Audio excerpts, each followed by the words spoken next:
guys, let me tell you the story of my trauma. Got your popcorn? Once upon a time, there was this cute little baby who his mum tried to get rid of until she was 7 months pregnant, by blunt confession of said mum. So one thing led to another, and she's now somehow an adult contemplating a list she's just compiled. Crib shock, verbal, emotional, physical abuse and torture by primary caregivers and occasionally by the primary school teacher. This has got to be the most bizarre thing on this list, I'm telling you.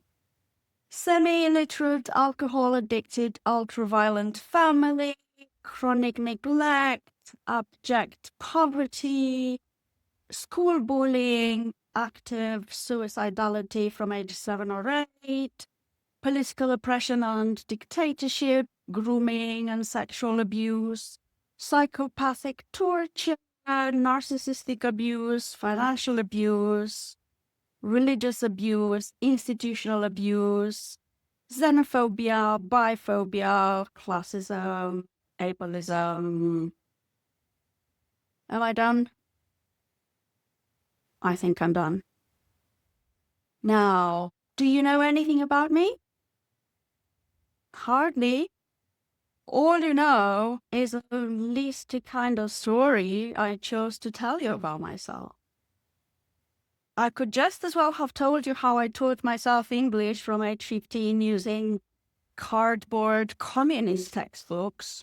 No internet, no tapes, no CDs, no DVDs, not even cable television. I grew up in such an obscure little town, they didn't even teach English at school, you see. And how I got through a grueling entrance exam to study English at university with an academic merit scholarship. How I graduated with the maximum grade point average possible.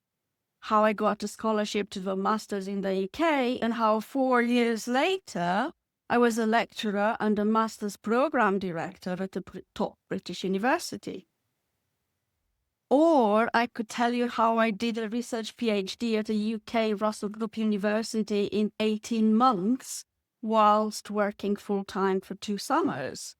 How I needed to wait for another 6 months before I could submit my thesis because the university didn't have the admin procedures for somebody completing a doctorate so quickly. Or a million other stories I could choose to tell you about myself. And all of that happened, by the way. And here's what I really wanted to get. A story is just a story, but it's also an opportunity cost. And how the mind loves to spin a good story. We are meaning-making animals after all. But we are not our stories. Yes, my experiences have shaped who I am today. And yes, my stories have certainly helped me heal from those experiences. But I am not my trauma any more than I am my achievements, my mistakes, my stories, or your stories about me.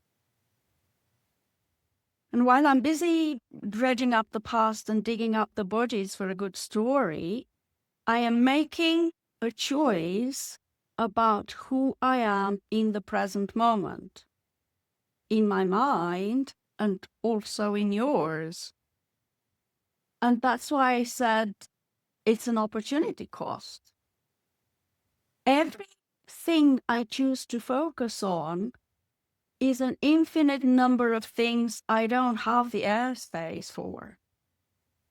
And that's both in terms of sharing with others and especially in terms of my own thought real estate. We are what we think about most often. And that's a choice. It's always a choice. All right. Your turn.